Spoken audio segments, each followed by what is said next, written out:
There's nothing like popping on a lab coat to make it seem like you know what you are talking about. But do scientists really have all the answers? Actually, as it turns out, no. There are lots of everyday things that we take for granted that science simply can't explain, from everyday actions to readily available medicines. Get ready to find out just how scared you should be about what scientists don't know. Why we dream. School without your pants on, an amorous liaison with a hated boss, falling and falling and falling. There are some dreams that feel just a little too real. But what is the point of these terrifying nightly insights into your psyche? The truth is, we just don't know.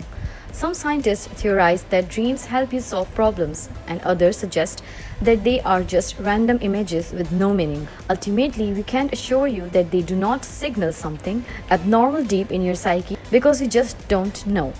The placebo effect. Your brain as powerful as any drug. Well, some drugs anyway. As long as you expect a pill to have an effect, it does. Even if that pill is made of nothing but sugar. The brain is an incredibly powerful thing, and scientists are only beginning to touch the tip of the iceberg when it comes to understanding how it works. One of the things they can't explain is the placebo effect, which not only works for pills but also incredibly for surgery. As long as the brain thinks surgery has been performed, the body will begin to get better. Who knows? Maybe one day we'll be able to harness this amazing skill and cure some of our own ailments.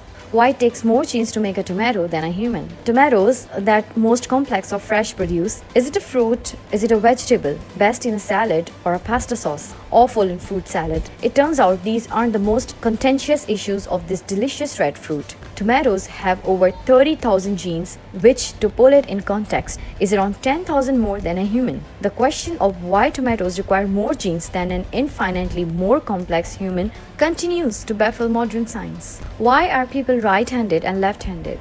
Most humans, 70 to 95%, are right-handed, and minority, 5% to 30%, are left-handed.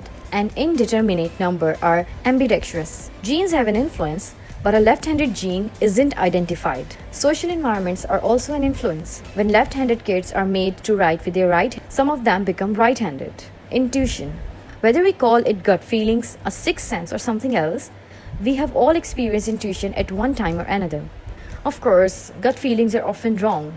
How many times during aircraft turbulence have you been sure your plane was going down? But they do seem to be right much of time. Psychologists know that people subconsciously pick up information about the world around us, leading us to seemingly sense or know information without knowing exactly how or why we know it. But cases of intuition are difficult to prove or study, and psychology may only be part of the answer. Déjà vu. Déjà vu is a French phrase meaning already seen, referring to a distinct, puzzling, and mysterious feeling of having experienced a specific set of circumstances before.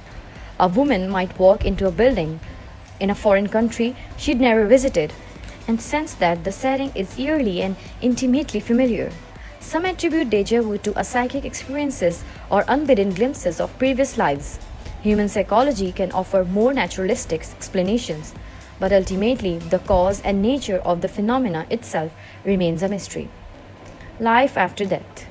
People who were once near death have sometimes reported various mystical experiences, such as going into a tunnel and emerging in a light, being reunited with loved ones, a sense of peace, etc., that may suggest an existence beyond the grave. While such experiences are profound, no one has returned with the proof of verifiable information from beyond the grave. How bicycles work. Confusion about how the bicycle works may not come as much of a surprise to those of us who were taught to ride by a well-meaning older brother, but it is a confusion that continues to exist in the scientific community. The first bicycles were invented through trial and error, and the best designers continue to be those with experiences, rather than those with amazing engineering knowledge. Some scientists theorized that it was due to the Castor effect or even the kind of gyroscopic force that keeps a spinning top upright. Both of these theories have disproved by scientists at Cornell University. Dark matter and dark energy. All of the matter that we consider normal, like plants, stars, etc., only account for 4.9% of the total matter and energy observed in the universe. 26.8% of the matter and energy is considered dark. Scientists reached this conclusion due to the fact on a universal scale, matter is moving faster than it should throughout our universe. We understand that dark matter and dark energy must exist given what we observe in the universe, but scientists aren't sure what these particles actually are. What came before the Big Bang? According to the Big Bang theory, our best explanation for why space is expanding, everything exploded from nothing about 13.8 billion years ago. Cosmologists have been able to wind things back to within a tiny fraction of a second of this moment, but now they are stuck. The trouble is understanding of space-time and gravity in particular is built from Einstein's equations of general relativity, whereas the extreme conditions of the very early universe can only be described by quantum mechanics. No one knows how to reconcile the two. Take us further back.